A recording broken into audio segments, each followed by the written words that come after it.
Vaya a Romanos 8:16. Romanos 8:16.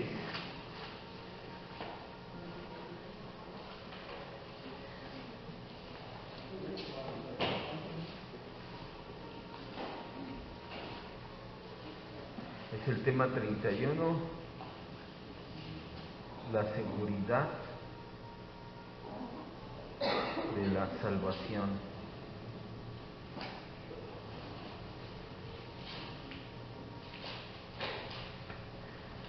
Romanos 8:16, estamos hablando de soteriología. ¿Qué es la soteriología? El estudio de nuestra salvación, del griego soteros, que significa salvación, y logos, estudio o tratado, el estudio bíblico sistemático acerca de nuestra salvación. Al igual ya estamos en el tema 31, ya estamos acabando a casi nada. Dice la Biblia en Romanos 8, capítulo 8, versículo 16, el Espíritu, hablando del Espíritu Santo, por ser en mayúscula, el Espíritu mismo da testimonio a nuestro espíritu, el Espíritu habla de nuestro ser interior en minúscula, ¿de qué da testimonio? De que somos hijos de Dios. Vamos a orar y a dar gracias a nuestro Dios maravilloso en esta tarde, noche, Señor, por la palabra que traes a nuestras vidas. Esta palabra es vida y es paz. Esta palabra es más cortante que una espada de dos filos, Señor, que penetra, que rompe las coyunturas, que rompe con aquellas enseñanzas, con aquellos pensamientos erróneos que tenemos, con esos conceptos equivocados, y pone los correctos en nosotros, Señor. Esa es nuestra oración hoy y siempre, mi Dios, que sea transformando nuestras vidas por medio de su palabra, para que seamos más como Jesucristo. Gracias, en el nombre que es sobre todo nombre, decimos amén, Dios. Ya vimos la clase pasada, duró muy poco por la situación de la lluvia, aunque sí prácticamente vimos todo, aunque muy condensado.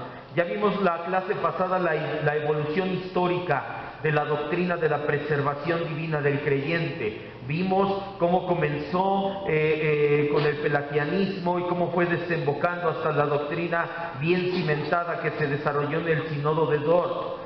La preservación divina de los creyentes ya la vimos la semana pasada, y también cuando estudiamos las clases 14 y 15 de este mismo discipulado, cuando estudiamos el TULIP, nosotros nos dimos a la tarea en la clase 14 hablar de la perseverancia de los santos, y en la clase 15 a explicar algunas de las contradicciones o algunos de los puntos en contra, algunos de los versículos que dicen ¿por qué esto? ¿Por qué esto? ¿Por qué esto? Ya nos dimos a la tarea, ya nos adentramos en esta doctrina. Esta doctrina es columna en sostener la esperanza de la vida de los hijos de Dios, por eso es tan importante verla nuevamente. Además de las pruebas directas que vemos en el Nuevo Testamento, que ya vimos, acerca de la preservación final de los santos, hay otras pruebas, hay 4 pruebas más acerca, y que podemos llegar a ellas por medio de la deducción lógica de otras verdades manifiestas claramente en la Biblia. 3 de ellas, y vamos a verlas, 4 de ellas, 3 muy rápido, y en la cuarta es donde nos vamos a parar un poquito de tiempo. Primero, de la doctrina de la predestinación.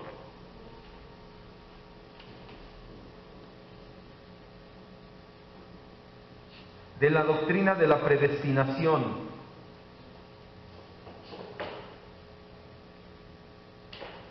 Ok, ya vimos que hay pasajes claros. Los pasajes claros alumbran los pasajes más difíciles de entender en la Escritura. No me gusta decirles pasajes oscuros, porque realmente no hay pasajes oscuros en la Escritura. Simplemente hay que tener una dedicación para estudiar la Escritura. Los pasajes más claros arrojan luz sobre los pasajes difíciles. Eso ya lo vimos, pero no es lo único. Hay 4 aspectos más donde podemos deducir lógicamente que la seguridad del creyente está ahí. El primer aspecto es la doctrina de la predestinación. Hay pasajes que la enseñan claramente. Vaya a Romanos 8, 29 y 30, ahí adelantito unos versículos nada más.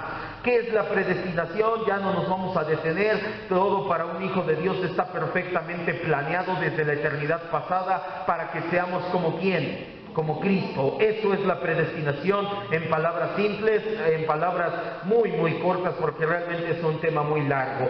La predestinación en Romanos 8, 29 y 30 nos dice: porque a los que antes conoció, también los predestinó de antemano, organizó todo en sus vidas para que fueran hechos conforme a la imagen de Cristo, para que Cristo sea el primero y nosotros muchos de sus hermanos.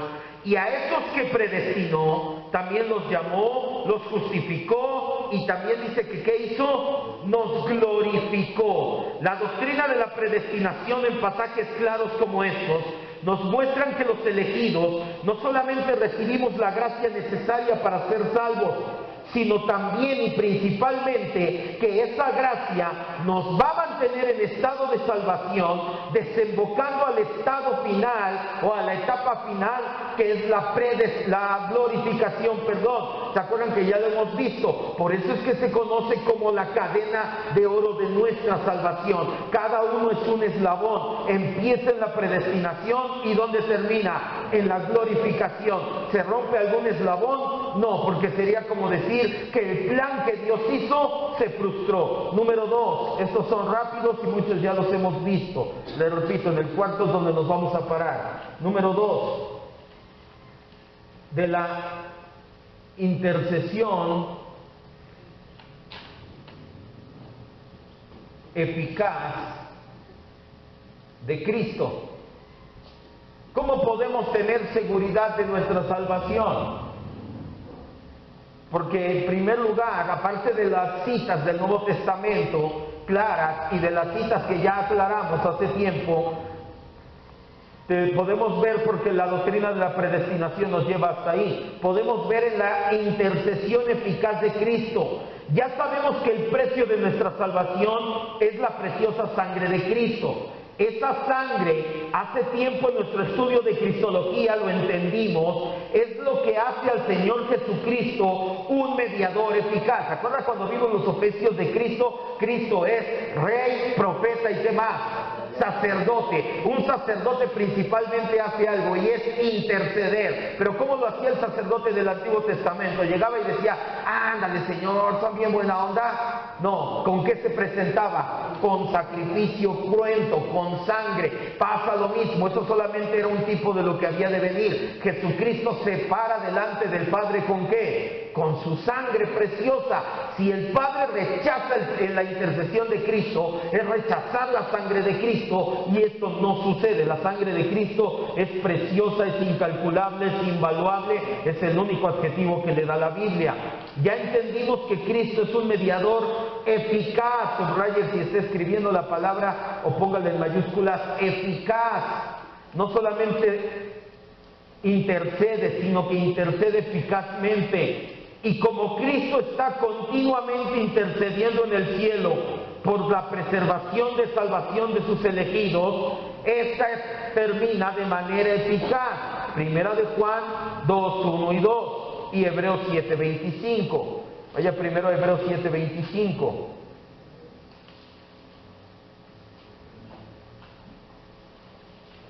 Primero Hebreos 7, 25 y Primera de Juan 2, 1 y 2. Primera de Juan 2, 1 y 2 son de las citas que deberíamos de saber de memoria. En Quitos les escribo esto para que no pequéis, pero si alguno hubiere pecado, Paracletos, intercesor, abogado tiene para con el Padre, Jesucristo el justo. Jesucristo se para a interceder, como dijimos, porque dice, ándale Señor, mira, Olaf es bien buena onda, el domingo tú viste cómo echaba chistes al final. El domingo con esto, bueno, ya tenía hambre el domingo, de verdad. Los que estuvieron al final se dieron cuenta, ya tenía mucha hambre el domingo al final, porque, de verdad. Entonces, no lo hace así, menos por los chistes que cuento. Entonces, realmente creo que si fuera así, menos, sería, no, sáquese de aquí, otro Dante Gebel, Dios me guarde. No. Todo lo contrario, se para diciendo, Señor, Olaf es pecador, sí realmente, pero mira, mi sangre lo limpió, mi sangre clama por él. Y Hebreos 7:25, esta cita dice, por lo cual puede también salvar, habla de Cristo, que Él puede salvar, ¿qué dice? Perpetuamente. ¿Qué significa perpetuamente? De manera eterna, constante, exactamente, a los que por Él se acercan a Dios. ¿Cómo? Viviendo siempre, ¿para qué? Para interceder por ellos. ¿Cómo es la manera que mantiene nuestra salvación Jesucristo? Intercediendo. ¿Cómo intercede? Presentando su sangre de manera simbólica. La tercera, la unión con Cristo de los creyentes. De hecho, este punto prácticamente nos aventamos 25 temas en el discipulado Cristo en vosotros, donde vimos, yo no sé si se acuerdan que hicimos una gráfica, algo así, y le dije, es cuerpo, es alma y es espíritu en minúscula porque es el hombre, y nosotros estamos unidos con Cristo en el cuerpo. No. ¿En el alma? No. ¿Dónde somos uno con Cristo? Cristo está aquí en nuestro espíritu. Somos uno con Cristo de manera espiritual, por medio de la regeneración y la justificación. Los creyentes ahora estamos íntimamente ligados con Jesucristo, al grado de que somos uno con Él. Y si Cristo tiene vida eterna, nosotros por consecuencia que tenemos vida eterna. Ahora, el cuarto, y este sí es el que me interesa, de hecho este es el cuarto, la seguridad, y aquí póngale personal, de la salvación. Déjeme borrar aquí ya. Y en este punto es en el que nos vamos a detener más. Por eso los tres primeros fueron un poquito más rápidos, más concisos. En este cuarto punto, en la seguridad o la certeza personal de que somos salvos. ¿Cuántos de aquí, y de verdad esta pregunta es muy en serio, cuántos de aquí tienen la certeza de que van a llegar hasta el día último de su vida siendo salvos? ¿Verdad que algunos no? Varios decimos, ay, es que luego yo soy así bien, quién sabe cómo, es que, ay, y si me caigo en el camino, y es que a eso se le conoce como la seguridad o la certeza personal o subjetiva de la salvación. Vaya, lo que vimos ahorita en Romanos 8:16, que el Espíritu de Dios da testimonio a nuestro espíritu de que somos hijos. Y si somos hijos, Dios nos adoptó para ser hijos. Dios nos va a desechar algún día de la adopción. Ya lo vimos que no. Podemos tener una certeza personal de que somos salvos. Aquí es donde nos vamos a detener, y por eso me importaba tocar este tema nuevamente, porque lamentablemente en las iglesias, a pesar de que somos sana doctrina, a pesar de que nos apegamos al tulip, a pesar de que predicamos cristocéntricamente, muchas veces los miembros de las iglesias no tenemos esa certeza. Si fuéramos una iglesia arminiana, y ahorita lo vamos a ver, los arminianos sí no te predican eso. De hecho, todo lo contrario, te dicen, no seas presuntuoso, hermano, ¿cómo te atreves a decir que eres salvo, siempre salvo? Eso es pecado, eso es presunción, orgulloso. ¿Cómo puedes mantenerte así? ¿Quién dice que un día no vas a caer por tu libre albedrío? Nosotros hacemos todo lo contrario, predicamos una salvación permanente en Cristo, y aún así, de todos modos, el cristiano en las iglesias así todavía no tiene muchas veces la certeza personal, el decir, ok, hoy fallé, me siento mal, me siento pésimo, gracias Dios, porque esa es señal de que sigo siendo tu hijo, porque me hiciste sentir mal por lo que hice. Pero ¿qué pasa con el cristiano? Dice, hoy fallé, de seguridad no soy tu hijo. A lo mejor todavía no era salvo, ya sé, a partir de hoy ya sí soy salvo, y vuelvo a fallar, y no, todavía no era tu hijo antes, ahora sí ya, Señor, y así nos la llevamos muchas veces. Por las caras creo que estoy en el lugar correcto. Creo que estamos en el lugar correcto. ¿Podemos tener esa certeza? ¿O será como dicen algunos, no seas presuntuoso, no seas orgulloso? Ok, hay una gama de opiniones sobre este tema, sobre la seguridad objetiva con la certeza subjetiva. Vaya, tiene que haber un equilibrio entre lo que la Biblia dice y lo que nosotros sentimos en el corazón. Ahorita lo vamos a ver, vamos a poner ahí, son 6 puntos o son 6 corrientes, las cuales unas dicen sí, otras no, otras quién sabe, otras dicen sí, pero lo hacen de manera equivocada. ¿Cuáles son las más usuales? La primera, Dios mío, tampoco pinta, ya tengo que cambiar. El catolicismo romano.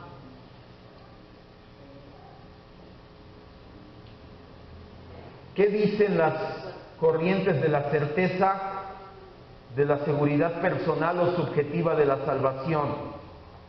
Las más usuales son el catolicismo romano. En el catolicismo romano, en la doctrina oficial, en el Concilio de Trento. ¿Por qué mencionamos muchas veces el Concilio de Trento? Porque el Concilio de Trento es conocido como la Contrarreforma. En 1500, en el siglo XVI, empezó la Reforma y sacudió tanto la Iglesia Católica que ellos dijeron: es tiempo de juntarnos y vamos a hacer una Contrarreforma. Y de hecho había gente ahí que decía: oigan, ¿y si nos abrimos a lo que están predicando y que vengan y vamos a hacer? Pero no, fue más la gente que dijo: no, ellos están mal, vamos a poner las cosas en contra, o vamos a llevar nuestra contrarreforma. Ese fue el Concilio de Trento. Ahí se definieron muchos puntos de la doctrina católica. En el Concilio de Trento dice que nadie, a no ser por especial revelación directamente de Dios, vaya, si Dios no se te aparece directamente y te dice: hijo, si eres salvo, siempre vas a ser salvo, no puedes tener la seguridad. De hecho, no pueden estar seguros ni siquiera de que fueron justificados inicialmente. Entonces, ¿qué dice el catolicismo romano de esto? Que no puedes estar seguro de tu certeza personal de salvación. El segundo es me encantó, está el nomismo piadoso. ¿Sabe qué significa esto?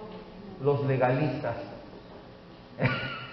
Está bueno el nombre. El nomismo, del griego nomos, que significa ley, y piadoso o píos, de una vida piadosa basada en la ley.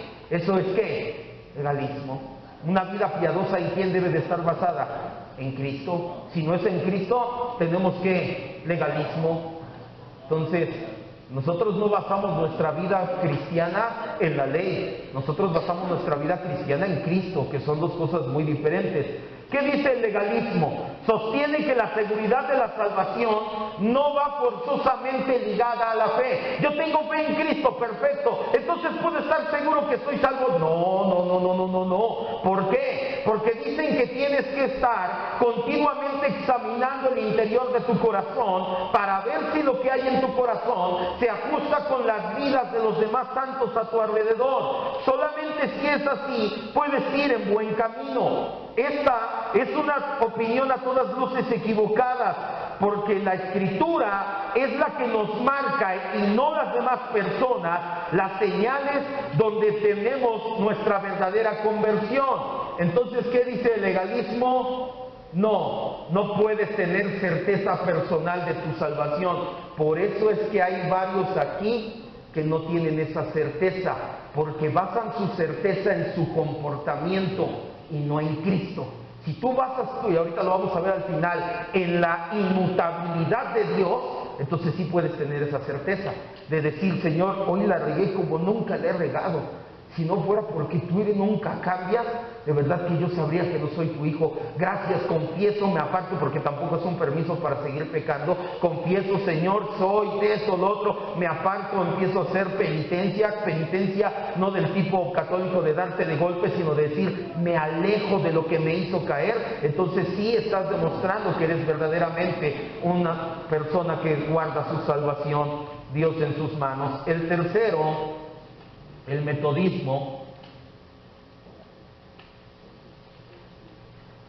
En el metodismo admiten y requieren la seguridad de la justificación para todo aquel que es convicto de pecado delante de Dios, para aceptar y que decide aceptar a Cristo como su Salvador. Vaya, te dicen: sí, tienes que estar seguro que eres pecador para ser salvo. Ok, hasta ahí vamos bien. También nosotros decimos: tienes que ser pecador o admitir que eres pecador para decir que eres salvo. Dicen que el que cree puede estar seguro de que es cristiano. ¿Tú crees en Cristo? Sí, perfecto, puedes estar seguro que eres cristiano, pero no puedes estar seguro de que vas a llegar hasta el final, porque los metodistas, al igual que los luteranos, piensan que hay un pecado que te puede hacer caer de la gracia. ¿Cuál es el pecado que decía Lutero? No, ¿la qué?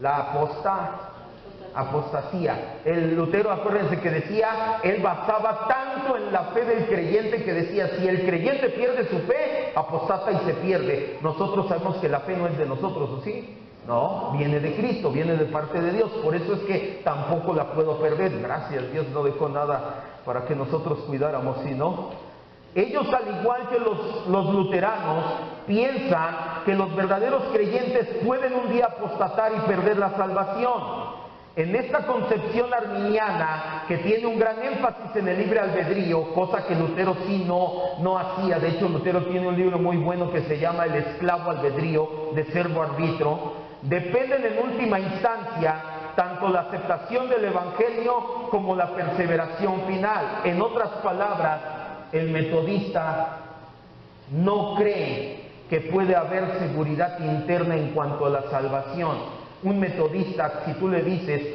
yo estoy seguro de que voy a llegar hasta el final para ser salvo, te dice, no, ¿cómo crees? ¿Qué tal si por tu libre albedrío pecas poquito antes de morir? ¿Por qué creen que les hacen bullying en internet y le ponen cuando llevas 90 años siendo cristiano y horas antes de morir pecas y pierdes tu salvación? ¡Ay, no te pases! Entonces sí, pues se lo ganaron el bullying a pulso. Inciso D. Estos ya los tenemos muy conocidos, antinominianistas, que son los libertinos. Los libertinos, antinominianistas. ¿Se acuerdan qué significa esto? Que no dice, no, la ley, nada, la ley la cumplió Cristo. ¿Tú crees en Cristo? Sí, ahí está, vive como quieras. De hecho, la mayoría de ellos son universalistas, que dicen, porque de tal manera amó Dios al mundo, entonces todos somos salvos, Cristo ya cumplió y todos nos vamos a ir al cielo al final del mundo. Y esto no es cierto. Ellos son el extremo opuesto de estos tres. Para ellos la certeza subjetiva de la salvación es esencial a la fe. Vaya, tú tienes fe. Si tú tienes fe, dicen ellos, fe es igual a seguridad. Dicen ellos dicen que sí. Que si tú tienes fe, puedes tener la seguridad. Para ellos toda la salvación depende de que aceptes mentalmente la siguiente proposición: tus pecados ya fueron perdonados. Citan a Jesús cuando le dijo a la mujer adúltera, vete y no peques más. Pero antes le dijo, ni yo te condeno, pero después le dijo, ahora sí, vete y no peques más. Ellos únicamente toman la primera proposición que dice, todos tus pecados son perdonados. Tú solamente tienes que creer que Cristo perdonó todos tus pecados. ¿Crees de todo corazón? Sí, creo. Ya eres salvo, nunca vas a perder tu salvación. Tú tienes fe, quiere decir que eres salvo. Esta opinión reduce la seguridad a un simple asentimiento mental. Con que tú digas, sí lo creo, ya. Pasan por alto el fruto que la fe produce. Una fe sin fruto. Y ya acuérdense, la fe sin obras o sin fruto es muerta. Entonces, por eso es que los antinominianistas se creen salvos, siempre salvos, pero no es así. Y una fe que tiene fruto y que se entrega en el amor al Señor Jesucristo hace lo que dijo Jesús en Juan 14:15. Si me aman, ¿qué dice? Guardarás mis mandamientos. Por eso es que ellos dicen que sí, pero están de forma equívoca.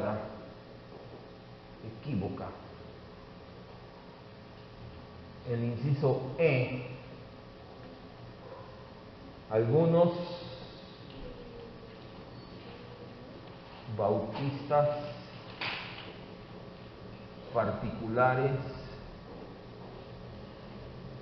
estrictos. En Estados Unidos, sobre todo, cuando se dio el gran despertar, los bautistas se dividieron en dos grupos principales: los bautistas del norte y los bautistas del sur, del norte de Estados Unidos, del sur de Estados Unidos. Los bautistas del norte son los conocidos como bautistas generales. Ellos creen en la expiación general, que Cristo murió por todos de manera igual. Los bautistas particulares, un bautista particular, él cree que Cristo murió de manera eficaz solamente por los elegidos. Nosotros nos apegamos a la redención eficaz. Hay unos grupos extremos o un sector extremo en los bautistas que exigen que haya una iluminación interior personal y directa del Espíritu Santo para que una persona sepa que ha nacido de nuevo y por consecuencia estar en un camino seguro de la salvación. Vaya, ¿qué creen algunos de los grupos bautistas particulares? Que en cierto momento el Espíritu Santo va a hablar a tu vida de manera personal, se va a iluminar en tu corazón y te va a hacer darte cuenta que ya naciste de nuevo. Esta opinión está basada en una interpretación exagerada y abusiva de Romanos 8:16. Regrese a Romanos 8:16.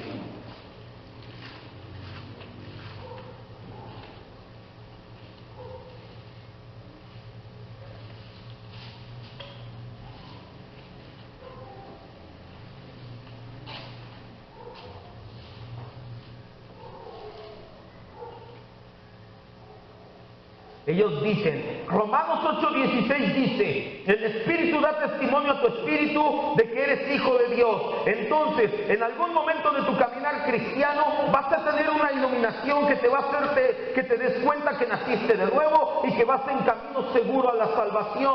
Están exagerando y están abusando de la interpretación de este texto. En este texto la palabra testimonio viene del griego sumartureo, que significa corroborar por evidencia. Cuando el apóstol Pablo escribe Romanos 8:16 dice, el Espíritu mismo hace que des evidencia de que eres hijo de Dios. ¿Y cómo damos evidencia? Siendo como ¿quién?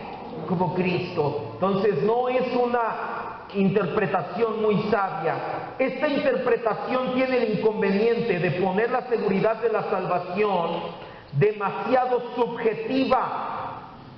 O sea, está dependiendo demasiado de ti y no de la Escritura, y se va a dos extremos.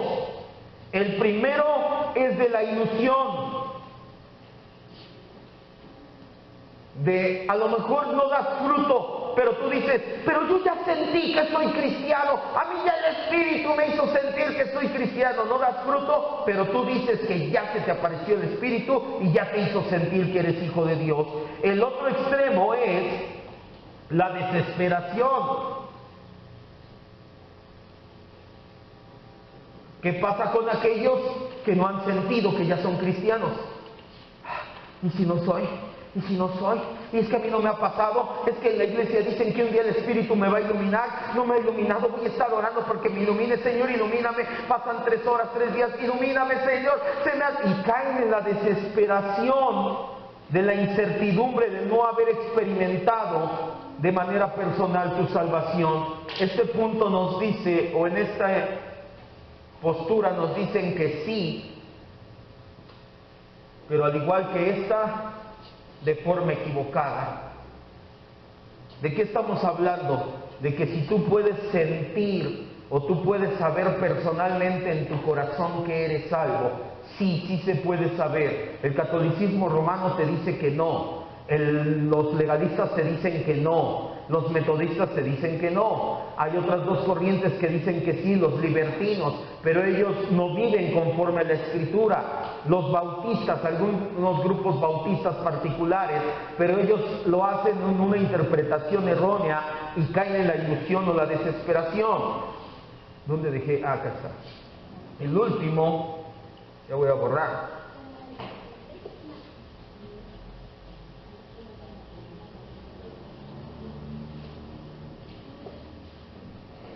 Inciso F,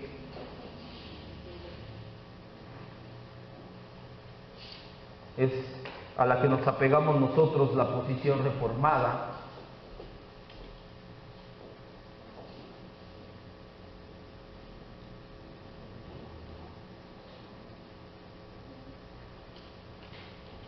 La posición reformada, que creemos es la correcta en la sana interpretación de la Escritura, y que se aplica no solamente a los reformados. Pastor, pero no que no somos reformados, no somos reformados.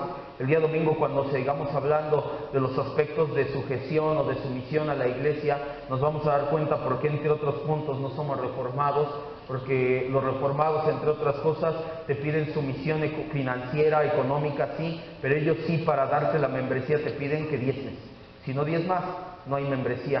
Entonces van a pedir que... No, aquí no vamos a pedir que diezmes para darte la membresía. Ya lo vamos a ver lo que es la sujeción económica o financiera, pero no, entre otras cosas, por eso no somos reformados. Pero la posición reformada se aplica no solamente a los reformados, sino a todos aquellos que Dios nos ha dado la fe para buscar, recibir y entender el mensaje completo del Nuevo Testamento. Apunte. La fe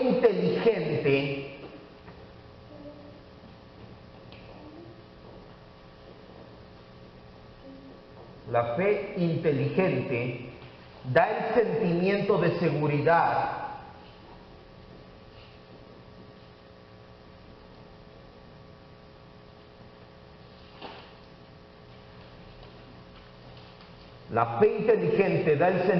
de seguridad en mayor o menor grado según sea la fortaleza de esa fe.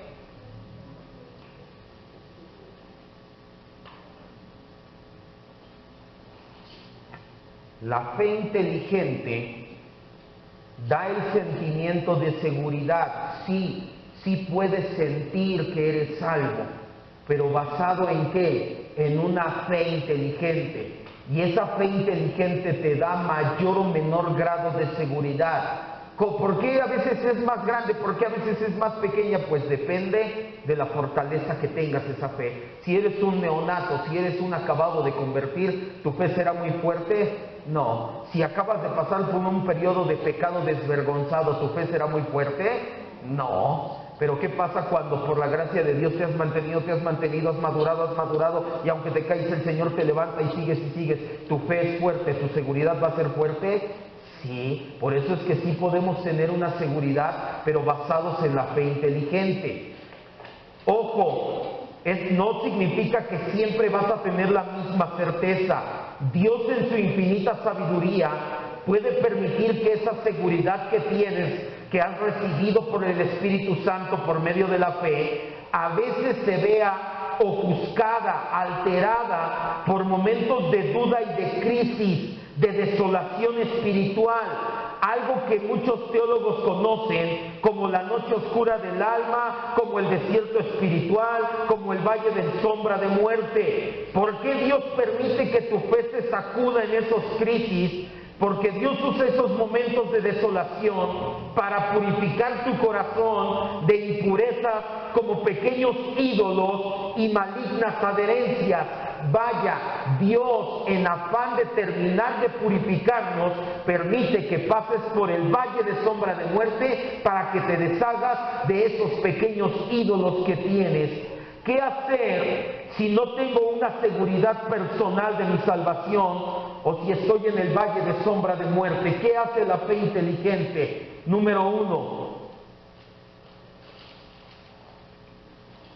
se concentra en Dios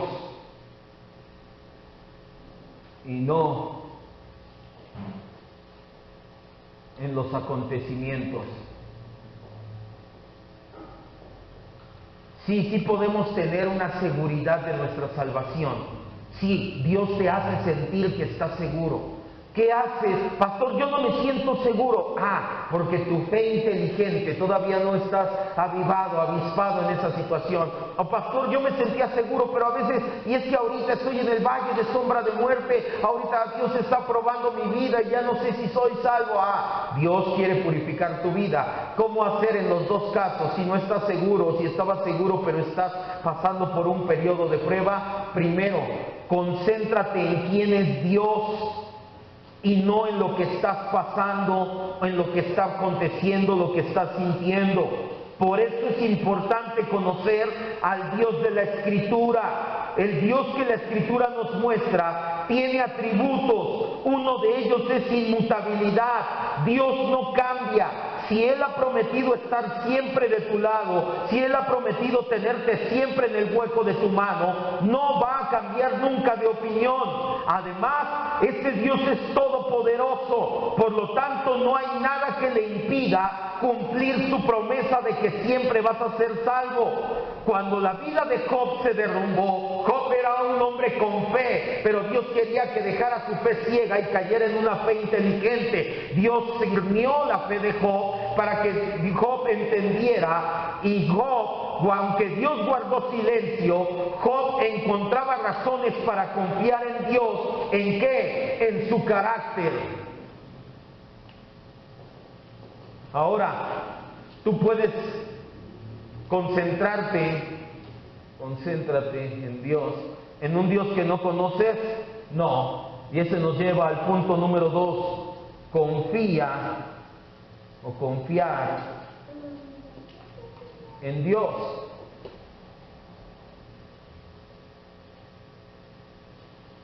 ¿Qué pasa cuando tú no tienes la certeza de tu salvación?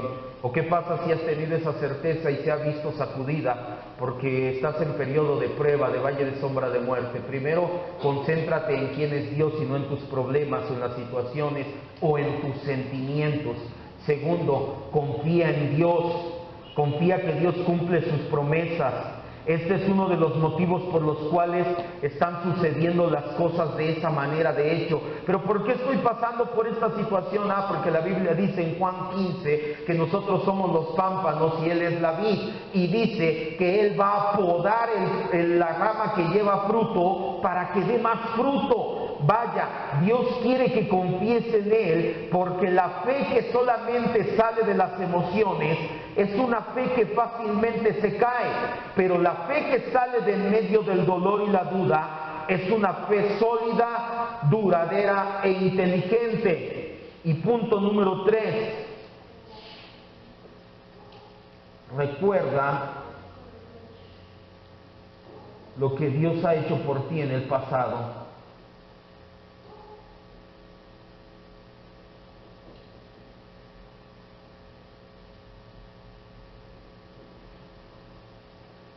Y ahí terminamos. Si tú no sabes ni quién es Dios, si tú no conoces a Dios, no vas a poder tener una fe inteligente, porque tus emociones, tus sentimientos, los acontecimientos a tu alrededor van a estar haciendo que subas, bajes, vas a estar rebotando una y otra vez. Cuando tú empiezas a conocer a Dios, a conocer el carácter de Dios, tú te concentras en quién es Dios. Segundo, se desprende del primero, tú puedes empezar a confiar en Dios. Y viene el tercer punto, que puedes recordar las cosas que Dios ha hecho por ti en el pasado. Y si piensas, y esto se lo he dicho muchas veces, que Dios no ha hecho nada por ti en el pasado, necesitas voltear a la cruz del Calvario y ver a Jesucristo en ofrenda por tus pecados. Jesucristo dio todo en la cruz por nosotros. Él murió por nosotros para que nosotros vivamos para siempre. Por eso es que un cristiano que da fruto, por eso de hecho se llama preservación del creyente, la posición reformada, una fe inteligente da fruto, y el fruto es ser como Cristo, que tampoco nada más es como el libertinaje o el antinomianismo, de decir, pues hago lo que quiero, al cabo yo creo con todo mi corazón. No, una fe inteligente da fruto, ese fruto es ser como Cristo. Y si tú aún no sientes esa seguridad de tu salvación, concéntrate en quién es Dios y no en tus sentimientos, confía en Dios y acuérdate lo que Dios ha hecho por ti en el pasado. ¿Tiene alguna duda hasta aquí? ¿No? Entonces, ¿está el llamado el cristiano a tener seguridad interna de su salvación? Sí, sí es algo que el Espíritu Santo hace en nosotros. Vamos a cerrar nuestros ojos, con esto quiero terminar.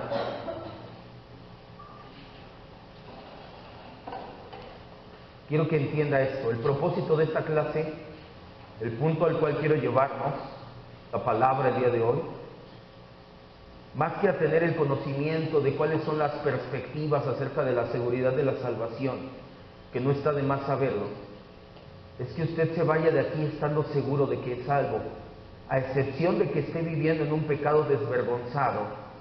Entonces ahí sí le aconsejo que confiese su pecado, que se arrepienta, que se aparte de él. Pero quiero que entienda algo, los errores de carácter sí nos cuestan y sí tienen consecuencias. Si no, pregúntele a Moisés, él no entró a la tierra prometida, pero eso no es un prototipo de no entrar al cielo. Por supuesto que Moisés se fue al cielo. No, nos está hablando de que tiene consecuencias un error de carácter.